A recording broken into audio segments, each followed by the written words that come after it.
Hey, everybody, assuming that you can hear me, let me turn on the video here. I do want video. Hangouts can't use the selected camera. It should be able to use my camera. Oh, I see what's going on. Hold on.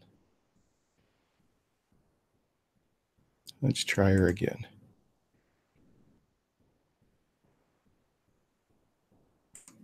And we're having tech problems right off the bat. The very first live stream that I'm doing, which is fine because nobody's probably in here yet.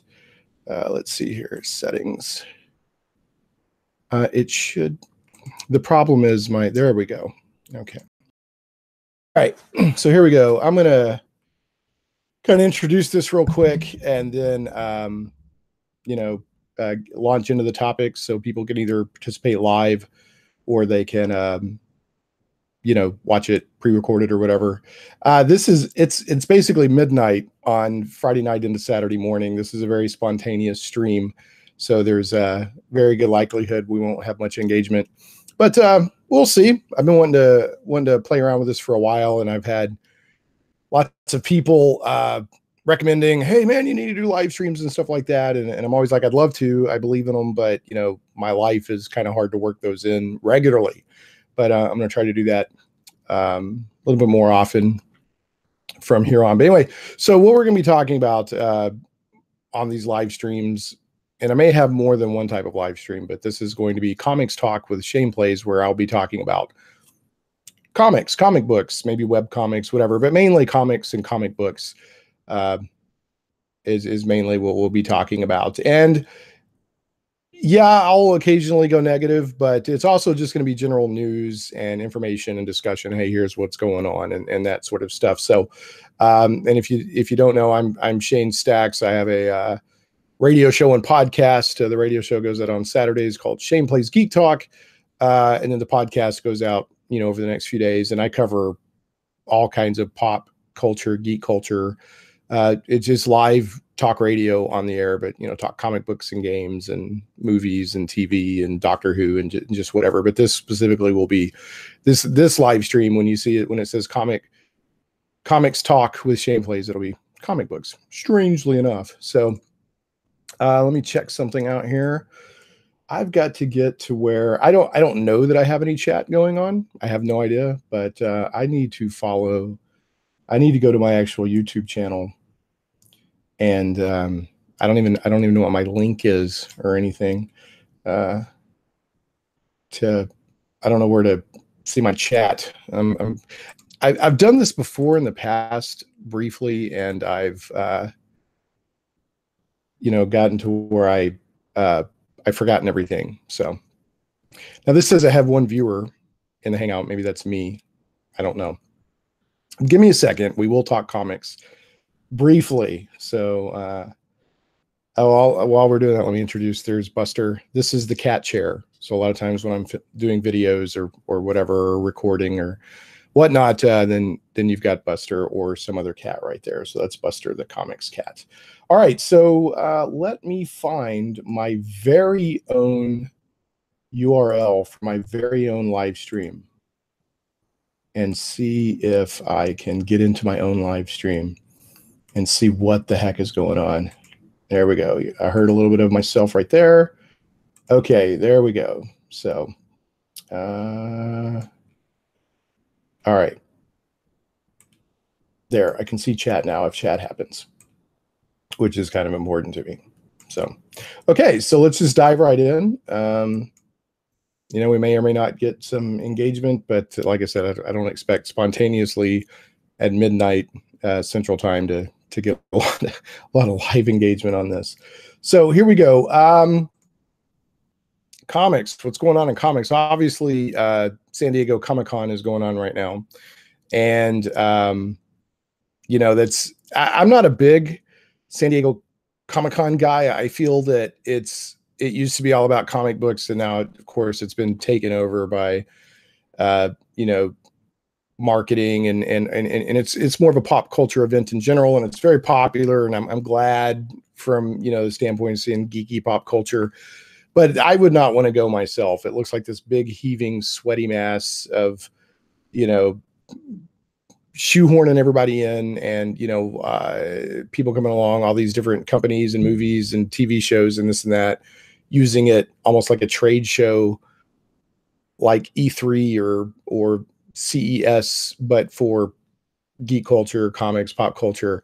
If it was just comic books, and like it used to be, and not quite the massive crazy thing, I might want to go, but right now I have no desire to go to San Diego Comic-Con. But the good thing is we do get a lot of interesting news out of San Diego Comic-Con. And I'm not going to go through everything. I mean, there's no way. It's the old, drinking, trying to take a sip from a, kind of fire hose kind of thing. So I'm not even going to try to get into that. So let's look at some other stuff that's going on here. All right. So the first kind of news item I had here that I want to take a look at. Let me see if I think I can share my screen. Let's see here. Yes, I can. Let me go to my application window. That's what I want to share. Thank you very much. Okay. So we're looking here at this. This is a cool news item. This just came out. Hal Jordan returns to space cop duties, and Grant Morrison and I'm gonna say Liam. It's probably Liam Sharp's new Green Lantern comic. So this is actually, to me, kind of interesting. One, I'm a pretty big Grant Morrison fan. Now he can get too far up his own butt sometimes, and get way, like, you can't even keep up with what he's talking about, or he's so up his own butt there's no way to reference or have any relation to what he's talking about or trying to write about. And specifically, the best example I can ever give of that with Grant Morrison is when he finished off his run on the Invisibles back in the 90s. And I think that it may have been the early 2000s, but I'm pretty sure it was like mid to late 90s. He wrapped up his run on the Invisibles.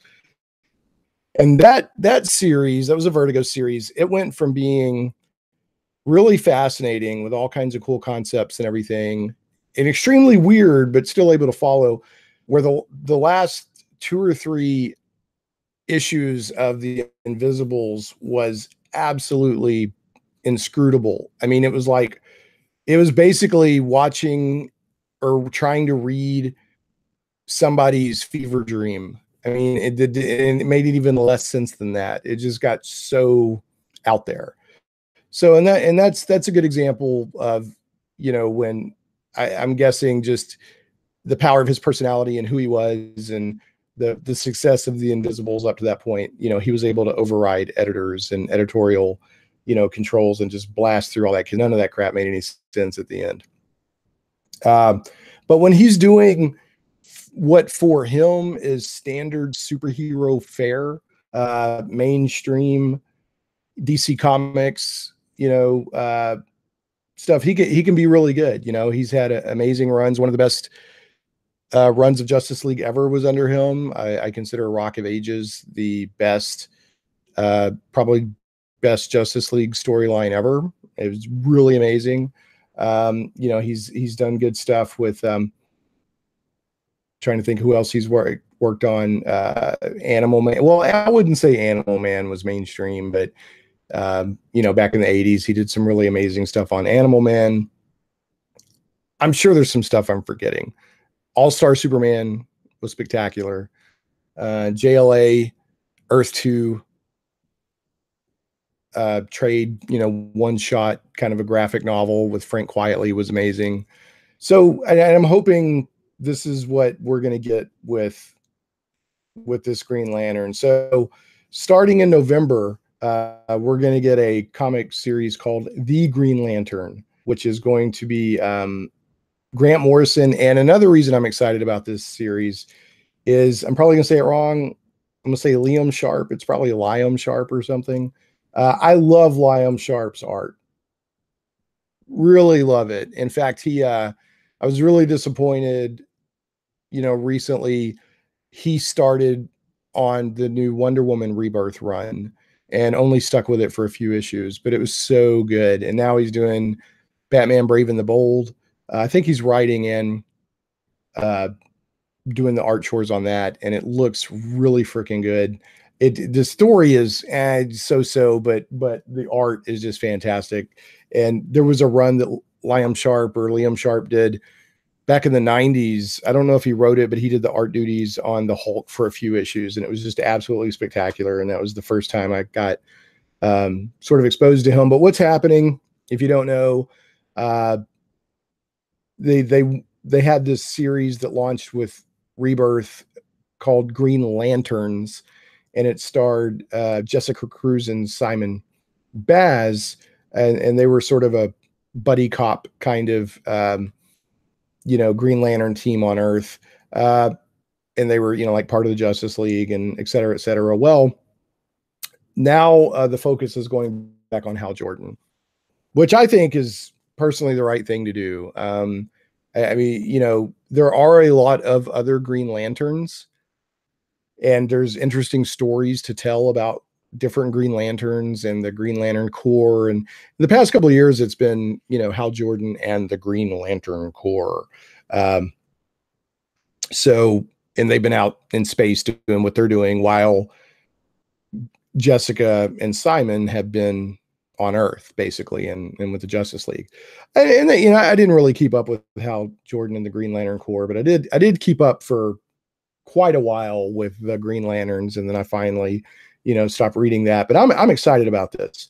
And I'm probably a product of my times, that when I grew up, in the 70s and 80s, Hal Jordan was Green Lantern. He was the Green Lantern of Space Sector 2184. He was, the Green Lantern of Earth. And back in those days, they really only usually brought in the Green Lantern Corps, the Guardians, for story points. They really didn't mess much with the fact that he was an intergalactic beat cop who had an entire beat to work. He was just a superhero, basically, which I'm fine with that.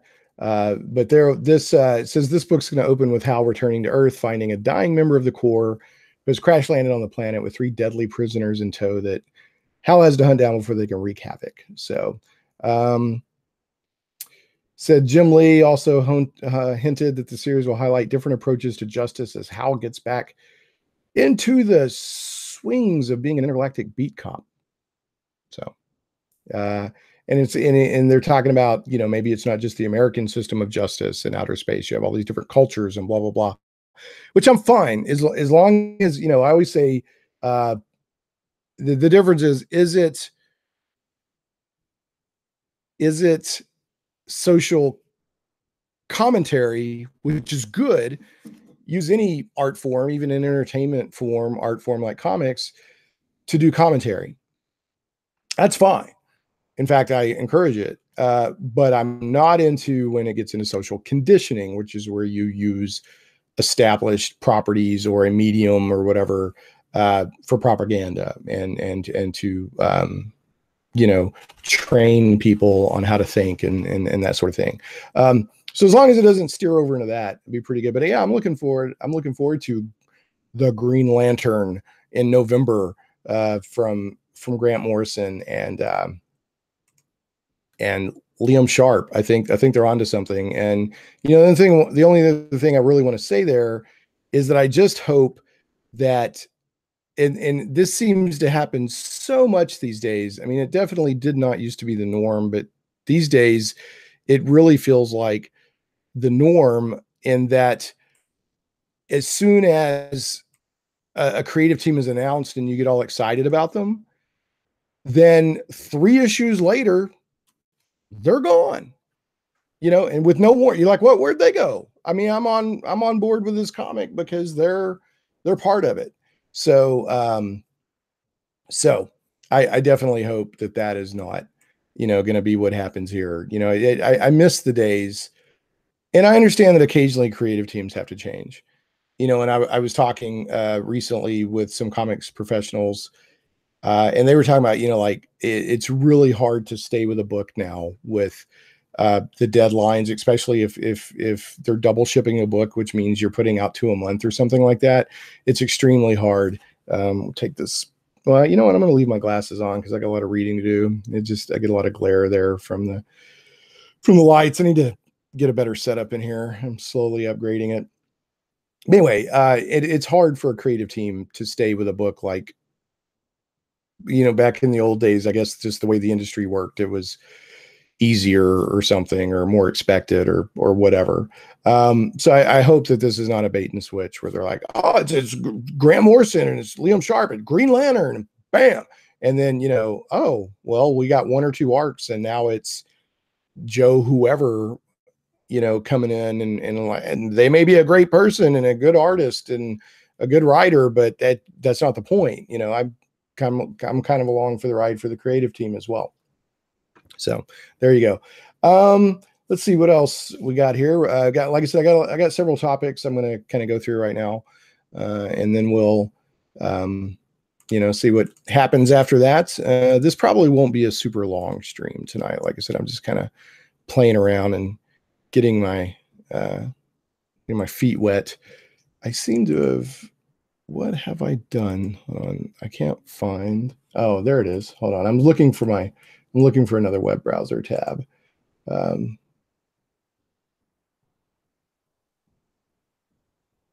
Okay. So just checking one thing here. Okay. So now I am back in the game, as it were, to chat and talk and all those good things. All right. Yeah, see, I'm missing. Like, I apologize for the some of the hiccups and sloppiness that's going on here. Like I said, one of the reasons I'm doing this late at night spontaneously is to just kind of get my feet wet. Okay, so a couple other things I want to talk about. One, I wanted to talk about, and somebody out there in Google land or YouTube land, if you could, every other time I use my webcam on any other application, then it's fine. But when I'm doing it through Google Hangouts, it's reversed. I'm sure there's some setting in there somewhere, but if you know what that setting is, then, definitely please clue me in. So, but this is Black Hops backwards. Let's just look at the Virgin cover on the back, which is kind of neat. Antarctic Press today, a Virgin cover on the back, but this is by, and just in all transparency, I'm not saying that we're like super tight chums and best pals or anything like that.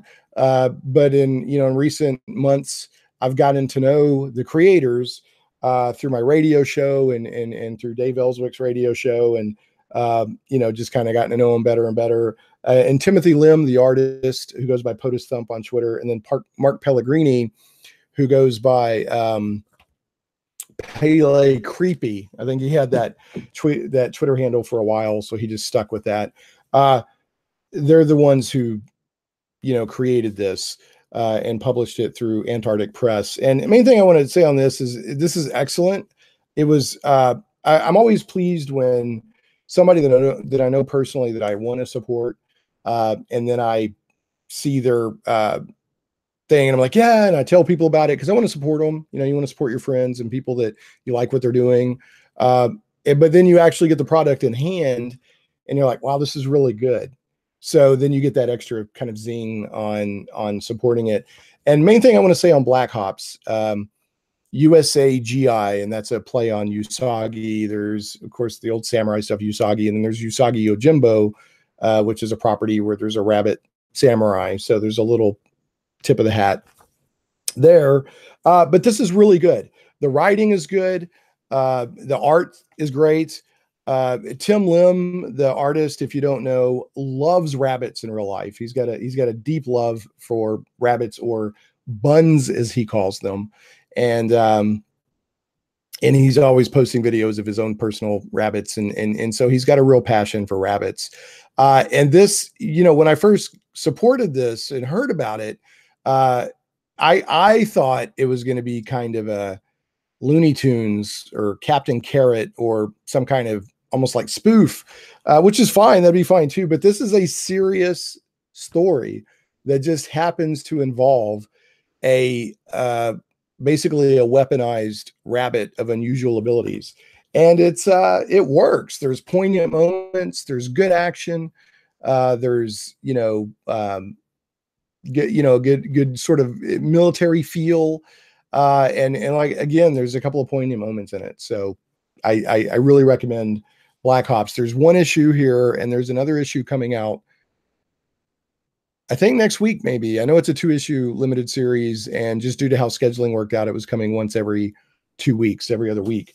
So check out Black Ops, and keep an eye out for Timothy Lim and Mark Pellegrini. Mark Pellegrini is also working with Mitch Breitweiser and Elizabeth Breitweiser on Red Rooster, which is funding on Indiegogo right now and is tearing it up. And it looks like a really cool property. Really excited about Red Rooster. It's Batman in a barn, but played straight. And we'll talk about that a little bit more. We'll end the stream tonight with kind of a quick roundup of some of the Indiegogo stuff going on out there. And with creators who are kind of tired of how the mainstream comics industry is right now, and they're trying to put out different stuff, and crowdfunding is allowing that. So, but again, Black Ops, Antarctic Press, 2 issues. The first issue is already out. Second issue is coming out soon, and I guarantee you, it's going to impress you more than you might think right off the bat. And yes, it does have a RPGA rabbit propelled grenade, which somebody told me that I guess Tim Lim gave me credit in a stream somewhere for coming up with that or something. So cool. Thanks, Tim.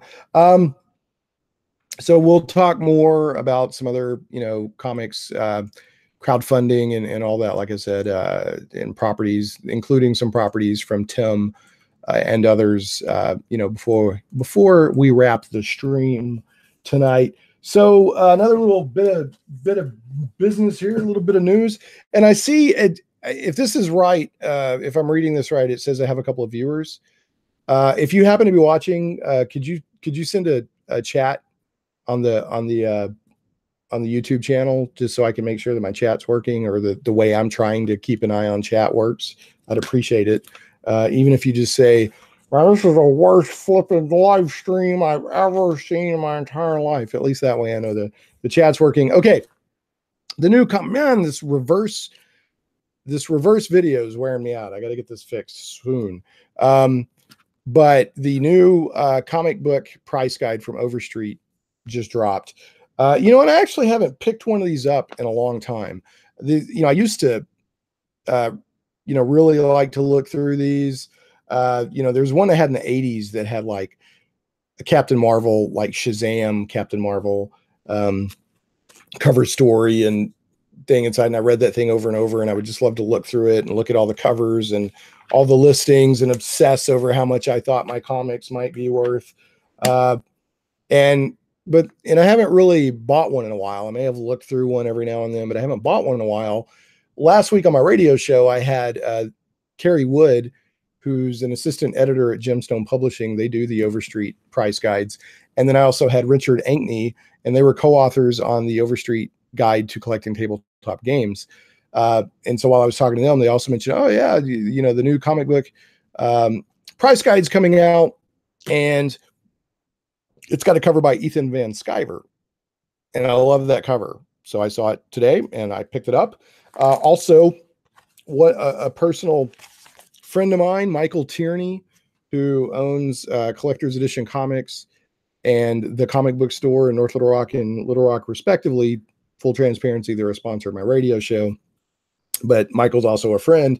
He's one of the advisors, one of the price guide advisors, and he has been for years. So he was like, yeah, make sure to check out my write-up in there. So I was looking through that, and there's some good stuff that I want to share as well. But what you get in these is one, you get some like interesting articles.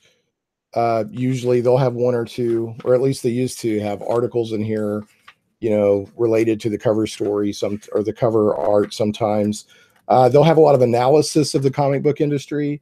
And then they will have like all kinds of listings broken down by the different ages of comics, and their best information on what a comic book might be worth. Now, anything that's collectible that people collect to sell or whatever, it's the rule of thumb is it's only worth what you can get somebody to pay for it. Okay, so just because this thing, so I'm just going to pick one out here in at random. Black Goliath, #1, near mint condition, $40. Okay, that means that there is some data out there that they've collected that showed that somebody somewhere paid that. But that doesn't mean that's what you're going to get, right? It's only worth, and if you walk into a comic book shop and try to sell your comics at guide value, you're not going to get guide value unless the person who works there or who owns it personally wants that book and is like, okay, I'll pay you for that for my own personal collection. But if they're going to buy it to resell, they've got, when you're in your business, you buy low, sell high. That's how you make money. So they're not going to give you guide, even if you're like, this is the most amazing thing. And they're, unless the person is just not a good business, doesn't have a good business head. You're not, so don't think, well, this is what my comic book is worth. Well, yes and no. It's a starting point for that. So, but you get all these listings and you get covers. And I love looking at the covers. Now, one thing I think I remember, and I could be wrong, they had a section that was a lot of color covers. Now it looks like all the covers are printed in black and white. I'm sure that's to save money. I was actually impressed. This was $30. The paperback is $30, and then the hardback was only $35. I picked up the paperback, but that's actually pretty cheap. And I'm sure doing that, by keeping a lot. Now, not everything is black and white. I mean, there's some color stuff in here, but it's like ads or whatever. By keeping that black and white, they kept the price down. So I do see supposedly I have a couple of viewers, but I never got any chat. So, I'm actually, let me try my own test. Well, yep, I see a chat. I typed test and it popped up. So I guess either the viewers aren't really there or they didn't feel like chatting. So, but yeah, if somebody's listening and wants to send a test chat, I would appreciate that. Okay. Let's see here. Oh, there's a little, what is this? Little comic strip in here, I guess talks about how this book works, what the book's about. So that's pretty cool. And then I want to do a few highlights from Michael Tierney's market analysis from the past year. I had it bookmarked. Let's see if I can find it again. And it's interesting. There's a lot of advisors. There's dozens of advisors that have submitted their market analysis. And Michael Tierney said they basically will just reprint it, what you send in. Like they don't try to shorten it or edit it down. I guess if you put something in here that was, rude or profane or something like that, they might. But he said they pretty much run it like it is. But so this is Michael Tierney's analysis of the past year, not the coming year, but the past year as a comics retailer. And keep in mind, Michael has been in business. Hey, Pond Hopper Nation. Hello. Thanks, Pond Hopper Nation. I'm sort of testing this live stream thing, and I wasn't sure my chat was working. So thank you very much for the chat. And if you have any questions or comments or anything about comics you want me to talk about, feel free to put it in chat, and I will be happy to do my best. This is kind of free flowing, and this is kind of me dipping my toe in the water, but I hope to do more of these as time goes on. So take a look here. Okay, so here's a little bit of analysis from Michael Tierney. And Michael's been in business since the early 80s, maybe even early to mid 80s. He was one of the first people to really go into being a comic book retailer. So, so here's Mike, and he owns 2 stores now. I first went into his store when I was in 7th grade, and that was in like 84, 85. And somebody in 7th grade, this guy that I was in like shop class with or something like that, and he was an amazing comics artist. I've always been jealous of people who can draw really well, and he was drawing like Rocket Raccoon, the Rocket Raccoon from back then that Mike Mignola did, not the current Rocket Raccoon. And he told me about this store that was nothing but comic books, and that blew my mind. And I was like, no, look around. But anyway, all right. So here's a few choice snippets from Michael Tierney talking about, and this is from the Overstreet comic book price guide. But Michael, he said he's calling that we had a crash in 2017.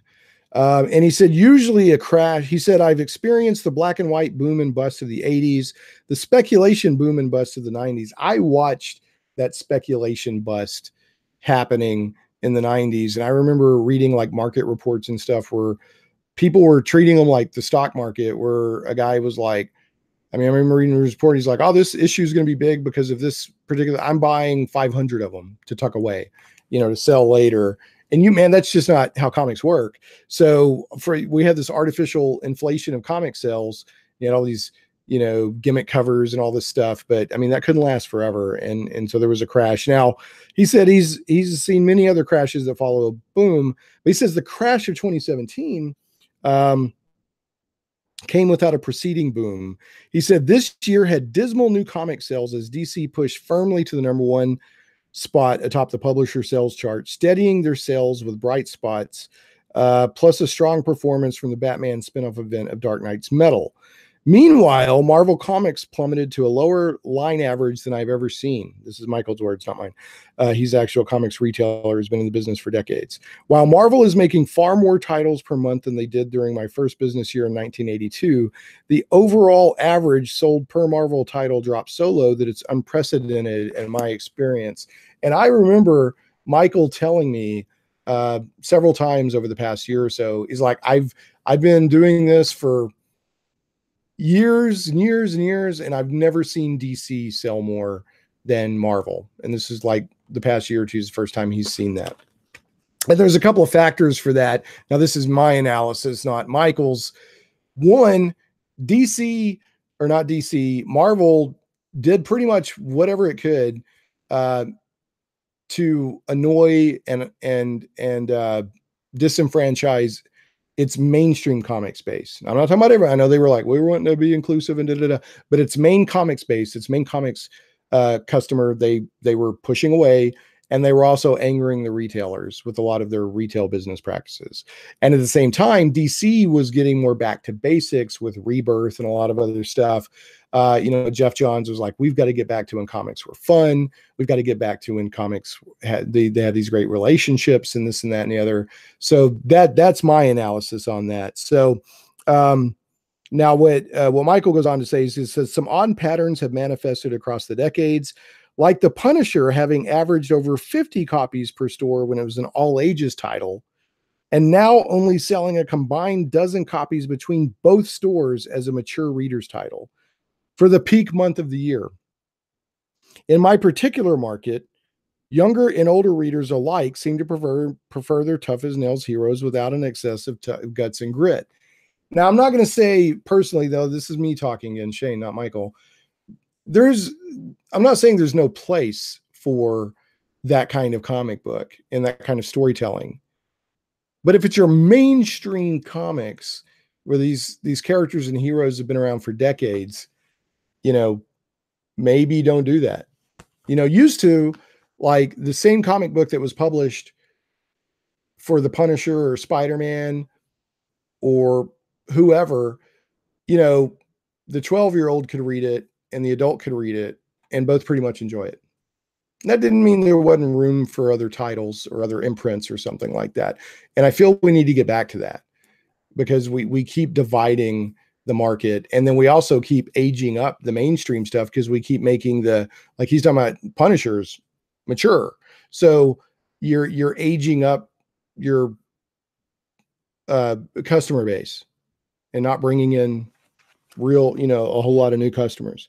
So, and there's room for these new customers. The board games, tabletop board games are booming right now. So I dismiss the argument that, well, it's just all internet and video games and digital comics and everything now. I dismiss that. There's room for both if you deliver a good product. So he said, this is Michael again, the movement of Marvel's entire line into an older teen rating was not the main factor as to why Marvel's superhero line has been following a spectacular crash dive on the sales charts. He said, and this is Michael's words, straight up, this is a retailer saying this, the bigger factor cited by customers, he's saying customers are coming in and giving this feedback, was Marvel's Social Justice Warriors initiative, which replaced the heart of their most entrenched characters with new characters that combine different ethnicities, sex, and age. Sales dropped steadily throughout the duration of this initiative, and the reason was painfully obvious. So he goes on to say, 35 years of dealing with the public has taught me that you have to be very careful when dealing with the subjects of politics or religion, and no one ever wants to hear about someone else's sexual preferences. Marvel infused all three across their entire core. And it's not that customers are against change. I remember famously within the past year, one of the Marvel executives said publicly, or like doing a sales call or investor call, said diversity doesn't sell. And then they had to backpedal on it. And my take on that, diversity can sell, tell good stories, create good characters, but don't co-opt existing characters and force them to be diverse to push ideologies and social conditioning. That's where the blowback comes from, not diversity in of its own right. And if you introduce a diverse character and there's no demand for it, maybe the point you're trying to make that we need more diverse characters is not as strong as you think. So, that's kind of my take on it. Like, I think a great example of introducing diverse characters is Ironheart from Iron Man. I think she's great, but she doesn't nullify Tony Stark. She doesn't instantly transform Tony Stark's entire identity or retcon his history or anything like that. She just is. And she's a good, interesting character. So I think Miles Morales is a good character too. So there you go. All right. So what else did he have to say here? Let's see. Yeah, it said, like DC once did, Marvel forgot the lesson of giving the customers what they want. Give the customers what they want. Don't tell the customers what they're supposed to like. Give them what they want.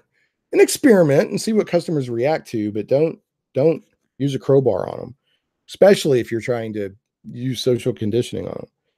Of course, he talks about Fantastic Four here being, Marvel's done with Fantastic Four.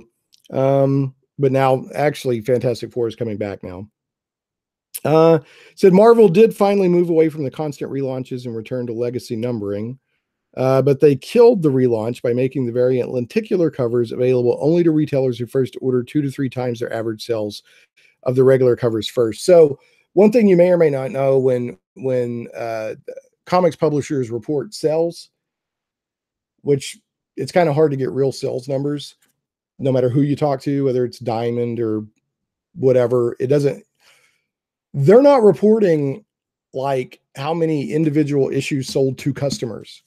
They're reporting how many were shipped to retail stores or whatever. So if you're like, hey, if you want this variant cover that your customers are going to get upset if you don't carry, if you want that, you've got to order like twice what you normally order of the regular covers, and then we'll send you one of those or some of those. So they're artificially inflating those sales numbers. So he also said the launch with the one shot of Marvel Legacy #1, which consisted of previews from the upcoming Legacy books, was best described by one customer who asked, didn't they used to give these away as a free comic book day book? Uh, Michael says I ordered really, really light and still have unsold copies. So let's see what else he has here. It says it would have been, and he's talking about later in the year, sales are really bad. Said is a 17-year low for both locations. Said it would have been a lot worse, except the bright spot of DC's Dark Knights, a Batman crossover event that started in September and completely dominated the month of October. What made the Dark Knight so much more effective than the previous Flashpoint or Convergence events? Convergence was a big stinker of an event. I've got to say, that was terrible. I read every single one of them, but it was still terrible. DC did not stop their normal continuity and replace it with short-term events. Dark Knights ran concurrently with the established continuity, and the end result was that the DC widened their sales lead over Marvel to double digits with a 15% margin. All right. But he did say October sales of new comics were his worst since 1990. That's almost 20 years ago, almost 2 decades ago. And he goes on, he says, in his stores, the death of Superman number 75, sold 2,000 copies. And he had worried that he might have lost his mind ordering that many, but they all sold within 2 hours, except for one box that had to be recovered from the delivery driver's home. Said the fact that Marvel regularly solicits, so he's going into variants again here. I've already kind of covered that. He goes on to say he's pretty sure he's never going to see those kind of numbers again for, that he had with Death of Superman number 75. Let's see what else he has to say. So Marvel sales free fall intensified in November with DC widening the gap to 40% lead. And then, he keeps this kind of, he goes into some analysis of when new comic book sales dip, he sees a rise in back issue sales, vintage comics, and he analyzes what he personally has sold to kind of get an idea of what are people wanting. If the new stuff's not hitting it, so they're going to the back issues, what does this tell me about what they really want? So anyway, comic book price guide from Overstreet. That was just Michael Tierney, who's a local friend of mine, comics retailer, giving his analysis. And, I would say his analysis is pretty expert. He's been doing it for decades, since 1982. He's written and published his own comics. He's still got stuff coming out, Wild Stars and other things. So, and he just did this amazing Edgar Rice Burroughs 4-volume, The Art of Edgar Rice Burroughs 4-volume set. So check this out if you've never looked at a comic book price guide. And there's just, the internet's great. I'm going to go look here and do it, and I love all that. But there's just something really satisfying about just flipping through a book and looking everything up. And it's interesting, another little tidbit, and man, that's driving me nuts with the reverse video. I got to figure that out. This guy, he says he's the world's greatest comic buyer. He said, I paid $35,000 for this ad. Find out what I pay for your collection. So I guess if you want the back cover of a comic book, of the Overstreet comic book price guide, the rate he negotiated was $35,000. So that's just a little interesting tidbit there. So let me put my glasses, my supervision glasses here on. So, all right. Again, if there's anybody out there, I have topics I'm going to go over, but if there's anybody else out there, if you're out there and you have something you want me to talk about, or you want my opinion on, or whatever, feel free to let me know, and I'll be happy to talk expertly, which really means I'll just be making crap up probably. So, all right. Let's see what else we have here. This is interesting. Let me share my screen here. I'm going to go through this article with you because I grabbed it the other day and I haven't had a chance. All I know is the headline. I haven't really had a chance to look through it. So you're going to go through it with me. I wonder if can I make this bigger? No, not really. Yeah, I've got to go in here and play with some settings to figure out how this stuff works. So anyway, Marvel and IDW, which if you don't know, Marvel and IDW are 2 separate publishing companies to create new comic books for the next generation of readers. The new comic book line featuring Spider-Man, the Avengers, and Black Panther will be available starting this November. Now, all I know is that headline so far, and then I saw, man, I don't want to throw the wrong.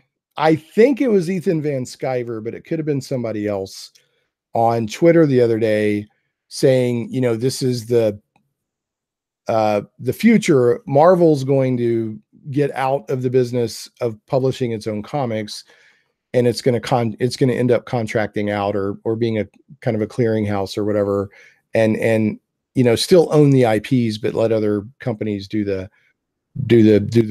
actual books. So I don't know if they know more than I do, or if they're just guessing or whatever, and sure, our guess is as good as anybody else's right now. And IDW, they have some good books out there. They do a lot of licensed work, like Star Trek and Ghostbusters and Teenage Mutant Ninja Turtles and all that. But I've liked, they do Transformers and ROM and G.I. Joe, and it's interesting that they actually publish two different G.I. Joes, one kind of the newer G.I. Joe, and then Larry Hama, I think his name is still writing the original G.I. Joe, the Real American Hero from the Marvel back in the 80s. So IDW is still publishing that. It's up to like issue, I don't know, 200 something. I'm not even sure. Okay, so it says San Diego and New York. So I guess this news came out of Comic-Con. Marvel Entertainment and IDW Publishing announced today that the two companies will develop middle grade comic books. I don't know what that means. I don't know if that means like the paper quality. Designed for younger readers, featuring some of Marvel's most popular characters. The monthly issues and trade paperback collections published by IDW will be available for sale at local comic book shops and book retailers across the company. So John Barber, editor-in-chief of IDW, I think he also does a lot of the writing for their Transformers, said, from Iron Man to Captain Marvel, from the Hulk to Shuri, the Marvel Pantheon has something for everyone. With this team up, Marvel and IDW aim to bring exciting all-new comics to a generation growing up in a Marvel world. So this will launch in November 2018, kick off with Spider-Man, that has both Peter Parker and Miles Morales, followed by Avengers in December and Black Panther in January. So these titles are a quote-unquote easily accessible jumping on point for younger readers. Says Marvel is excited to work with IDW to share these brand new stories with our younger fans. Says CB Cebulski, who's the new editor-in-chief of Marvel. I'm sure he loves, or maybe he likes it. Maybe he's pushing this. I don't know. I'm the editor-in-chief, but we're going to start farming our stuff out to other people. Marvel is committed to delivering unique and accessible content for our younger audiences and fans, says Sven Larson, director of licensed publishing of Marvel. As one of our most valued partners, IDW is the right fit. Okay, this partnership reflects the true spirit of collaboration at work, says Greg Goldstein, blah, blah, blah. Okay, that's enough. He's president and publisher of IDW. So basically, IDW, Marvel is licensing some of their prime core, most recognized characters to IDW to print middle grade comic books designed for younger readers. There you go. And I wonder if that's sort of a response to DC Comics doing the, they're doing the giant comic book collections in Walmart to try to get more, comic books in the hands of like kids and stuff like that. So I wonder if that's a reaction. I don't know. Just a thinking out loud. Couldn't tell you. Okay. So yeah, let's talk Starfire and this Titans TV series thing, which I'm not real excited about. So let's take a look at this. All right. I shared this out on Twitter Twitter and social media and everything today. Now, I've seen this image here of Starfire from the Titans TV series that's going to be on DC Universe, which is going to be their streaming service for a while now. I was like, what the crud? But I haven't paid that much attention to it. But then with, more Titans news coming out and everything, I paid more attention to it today, and this trailer dropped at San Diego Comic-Con for the new Titans TV series. And I started paying more attention, and I just kind of, went on a little rant, geek kvetching, whatever you want to call it. All right. This is Starfire from DC Comics, Teen Titans, Titans, etc. She's I believe, if I remember right, a Tamaranian. She's an alien. She is let's see if I can get that bigger for you. Can I make it bigger?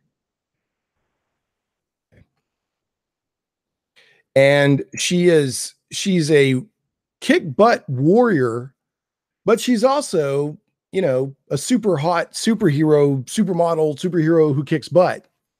And the notes that Marv Wolfman, who created this character, gave to George Perez, who was the artist, said it's Red Sonja in space. And Red Sonja, as you know, let's look up Red Sonja.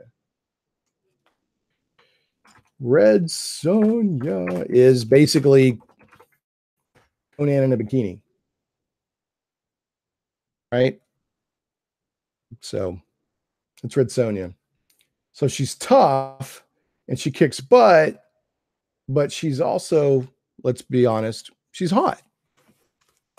And I don't know what this is.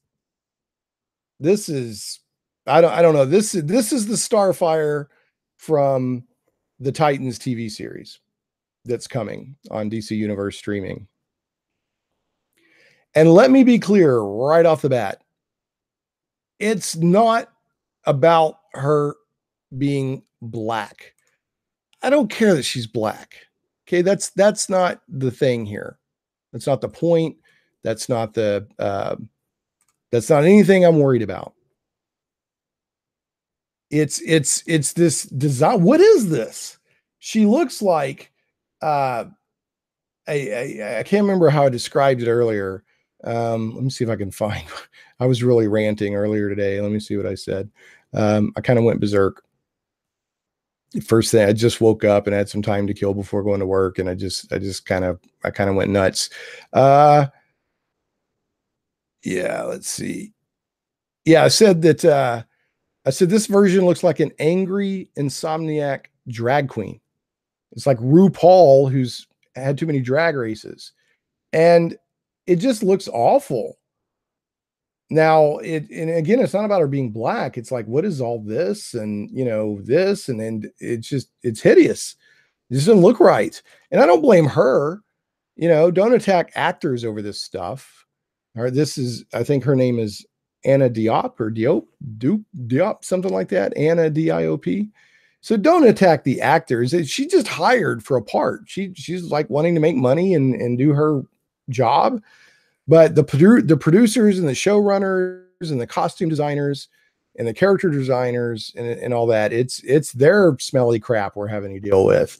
Now, somebody did say, I posted this out on Instagram and several other social media today, and several people, or not several, one person said, wasn't that a photo that was taken while she was on the set, kind of covered up and with a wig and all this stuff? And if that's the case, fair enough. If that's the case, that this was not what she's supposed to look like, that, they were trying to, because people are always trying to take pictures, and scoop, movies and TV shows and stuff before, the people are ready to officially promote it and tease it. Well, if that's the case, fine. But until I know for sure otherwise, this looks freaking awful. It just looks really bad. And I've also heard that maybe this isn't what Starfire looks like while she's actually being a superhero, but like she, that's kind of when she's being more low key before she goes into superhero action. And so maybe I can deal with that. But there's actually, I want to see if I can make this work. There is a trailer here. Let's take a look at and see, and take a look at this trailer. Now, I've only seen this trailer once. I wasn't super impressed with it. I also want to point out that there's some profanity in it, so just be aware of that. Which is another thing that people that I know of that are usually much more forgiving on TV shows taking liberties or whatever, they're not real super happy. So let's see. I'm assuming the sound will come through. Let's take a look.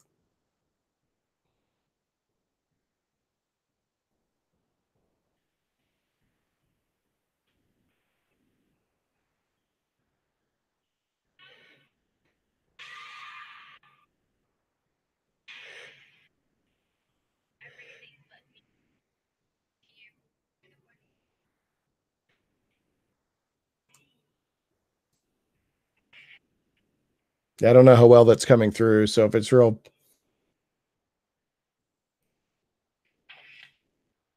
choppy, I apologize. I'm gonna see if I can get the quality better there.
Okay, then. So I gotta admit, that does not make me want to watch uh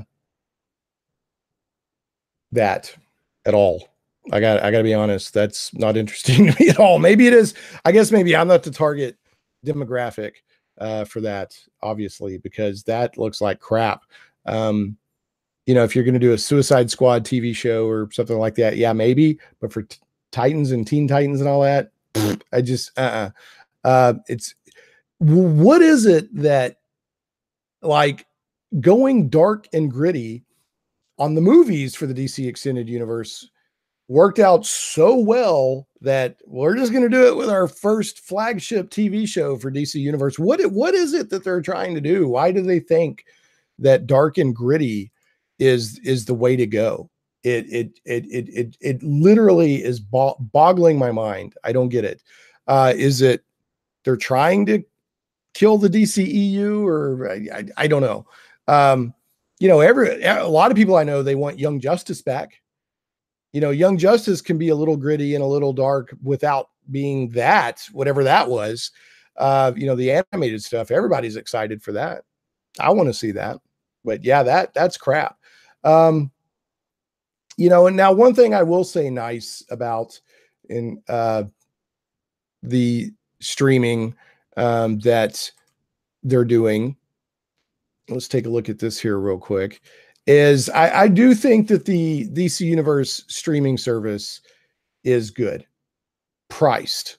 Okay, because it's not just going to be a TV show. There's going to be all these other things. I think you can get like a backlog of comic books, and you'll get shows like Titans and Young Justice Outsiders and like a Swamp Thing. And it's basically Netflix for DC, but you also get backlogs of comic books digitally, I'm sure. And the pricing is good. I like it. $74.99 annually or $7.99 per month.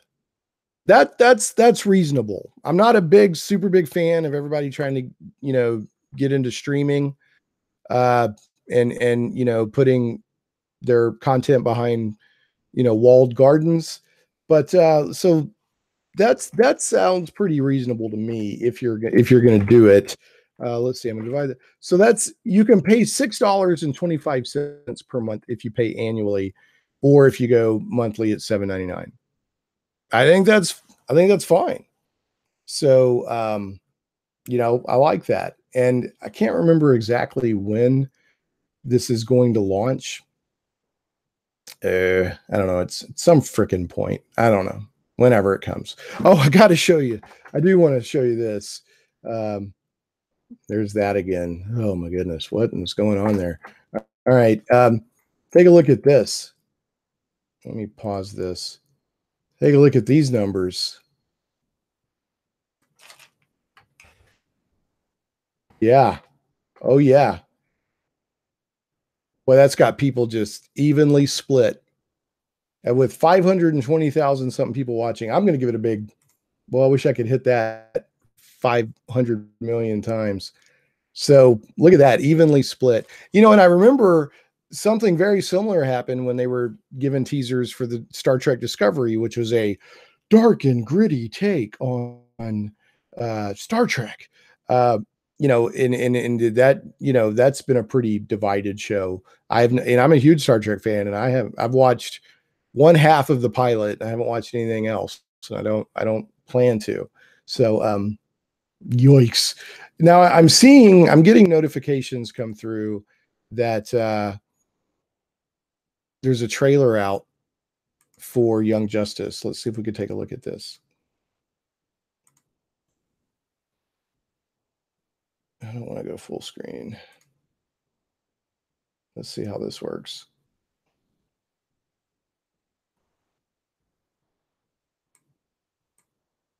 All right, let's try this. See what this looks like.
Generate enough kinetic energy. Then how about the three of us? Kid Flash is the teacher. Just tell him.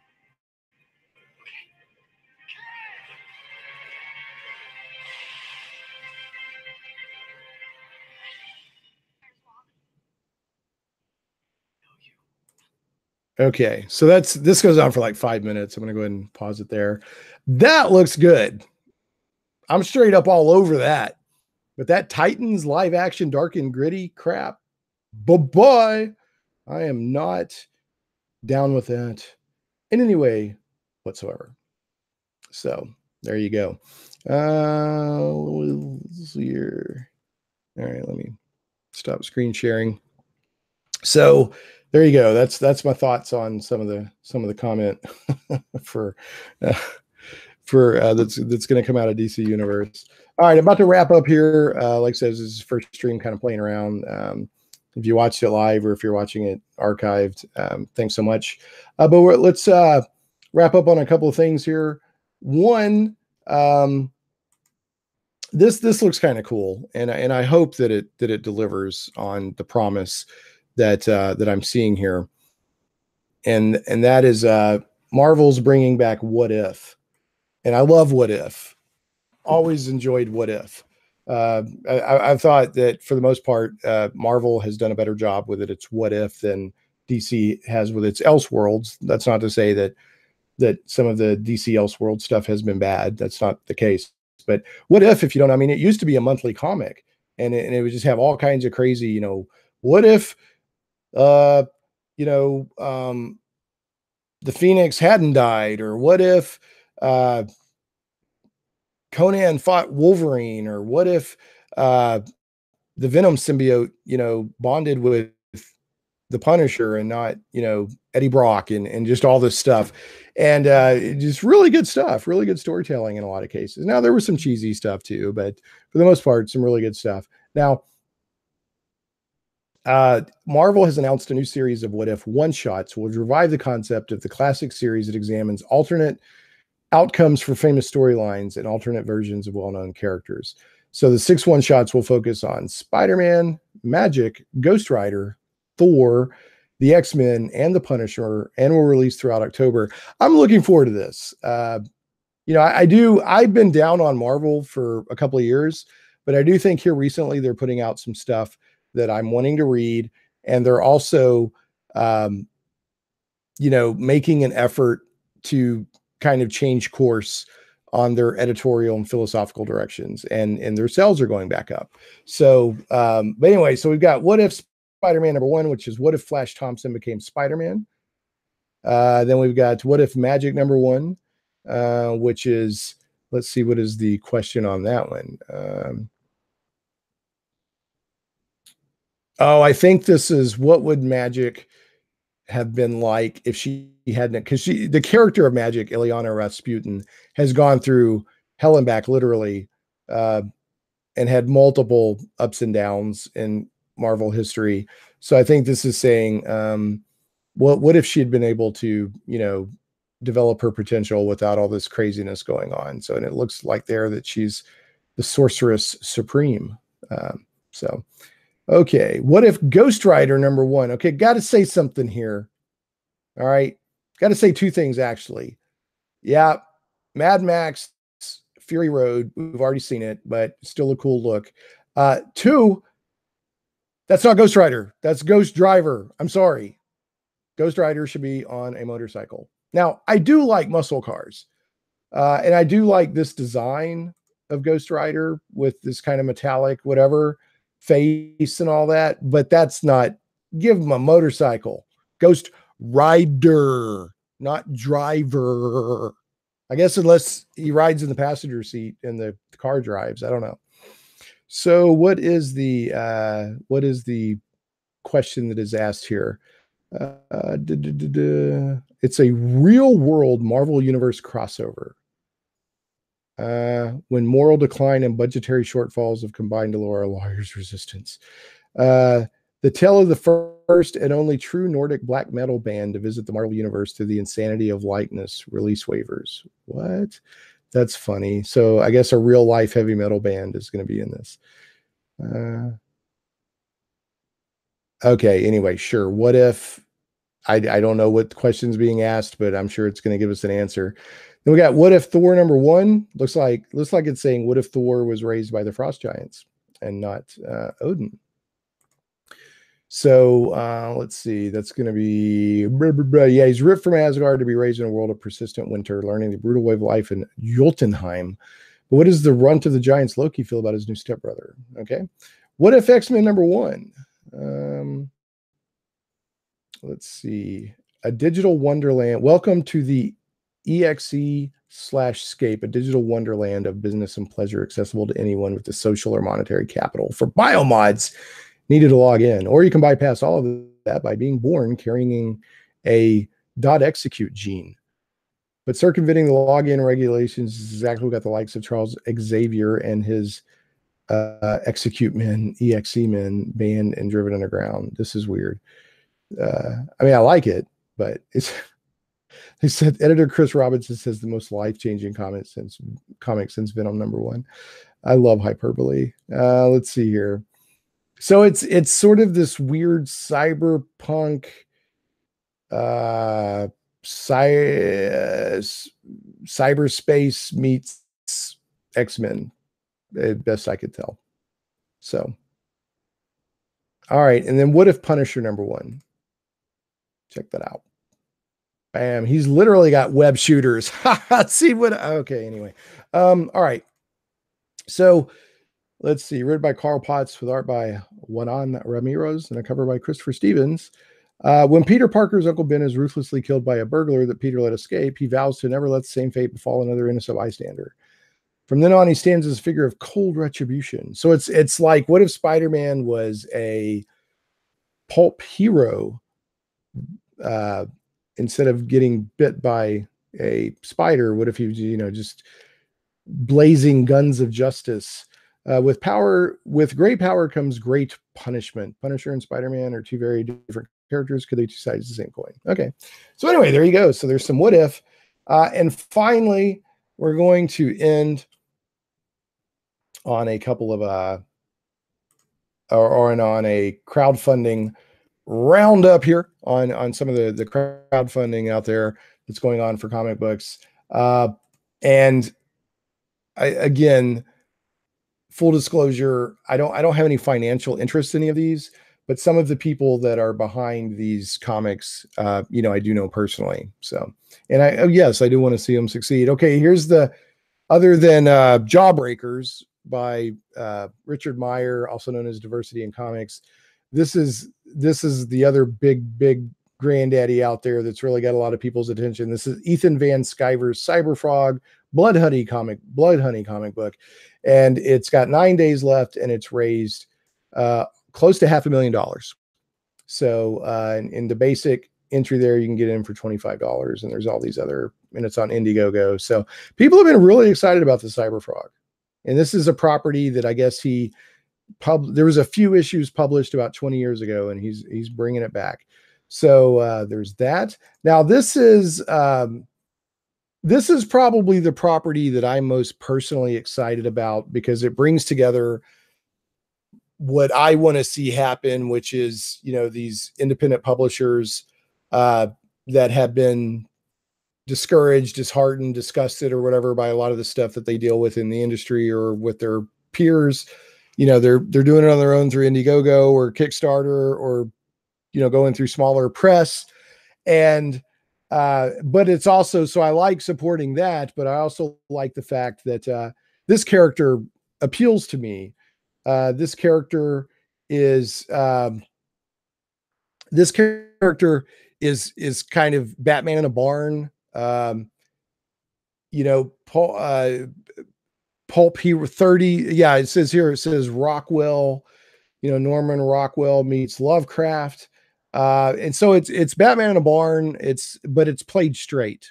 And I'm really looking forward to this. Now this, I don't understand what it says. Back it. Well, I've already backed it, so I don't understand. Maybe, am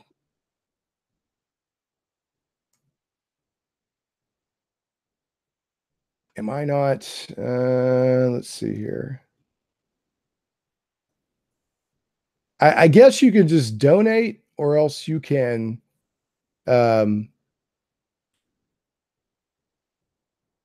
or you can back it at a level, and so that's, maybe I just donated, and so that it doesn't, it's not reflecting that I've already pledged or whatever.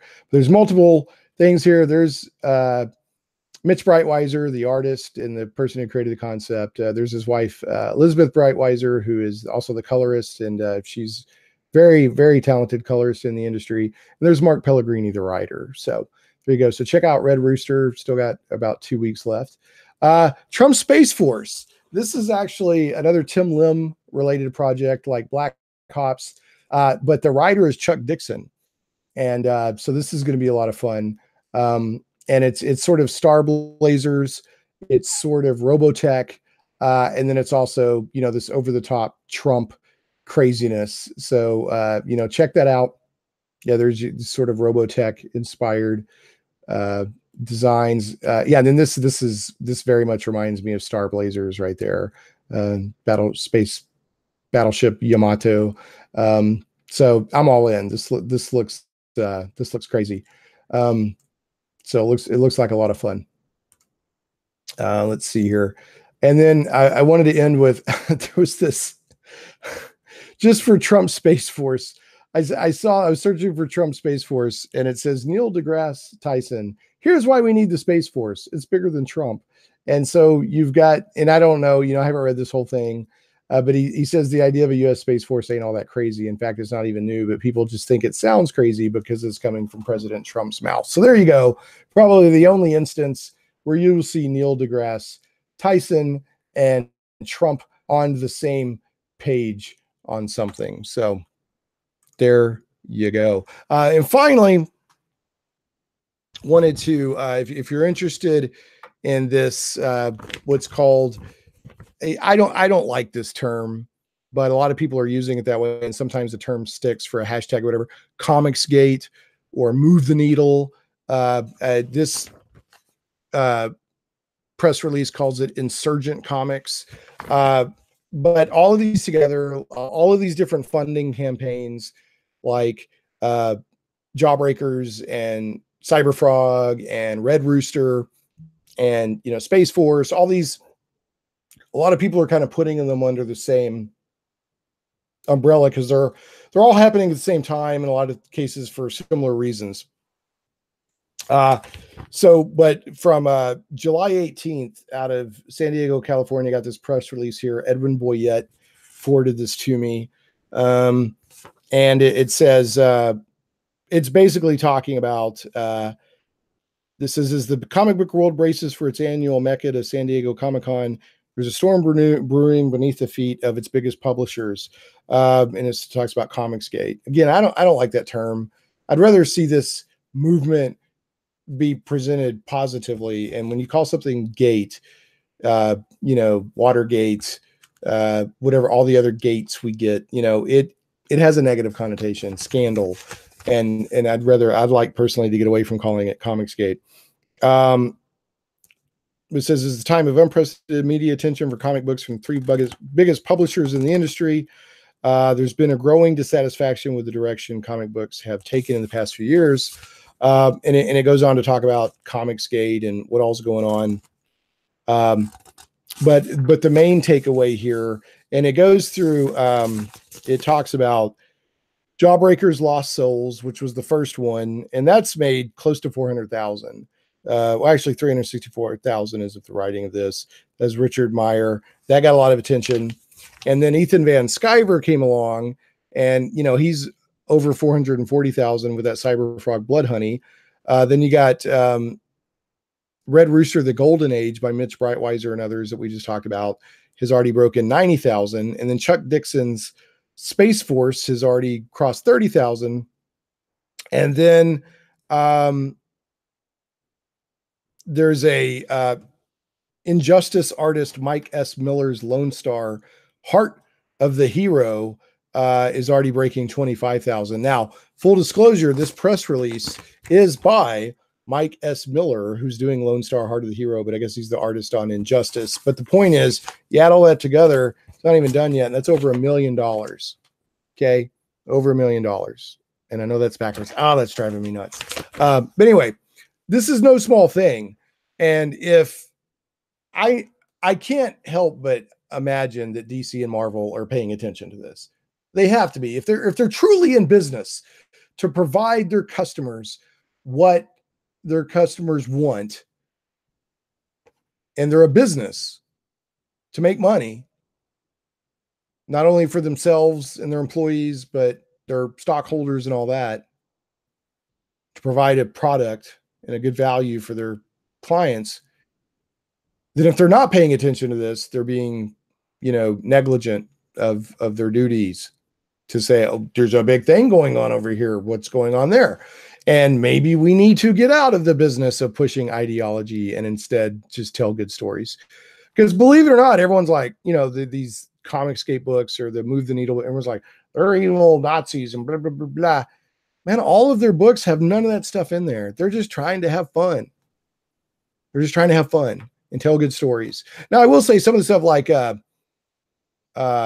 none of the books that I even listed. Now, I haven't read Trump Space Force yet, but I know enough about Red Rooster to know that it's not in there and this other stuff. They're just trying to tell good stories and have fun. They're not trying to push an ideology. The only ideology they're trying to push is let's tell good stories and get away from pushing ideologies and trying to subvert beloved properties and characters in the entire industry for ideological purposes. So there you go. Now, on that note, we'll sign off with something strange I found recently. I haven't had time to read it or even really look at it. I didn't even know this thing existed. I found it on a 50% off rack at a local comic book shop.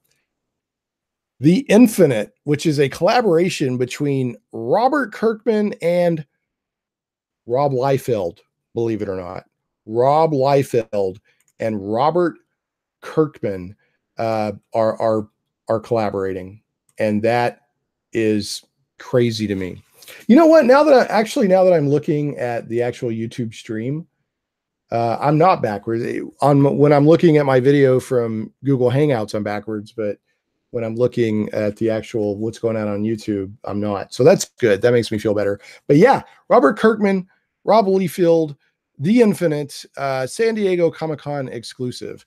And it didn't even have a price on it, really, that the comic book shop was like, I don't even know what to sell it to you. So they just made up a number and gave me 50% of that.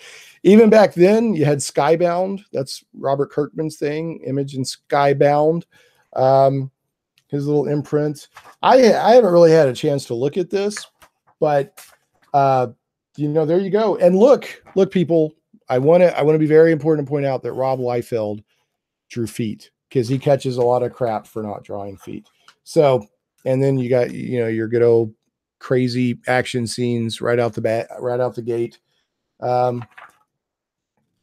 Let's see if there's back. A lot of times Rob Liefeld also would catch crap for not drawing backgrounds.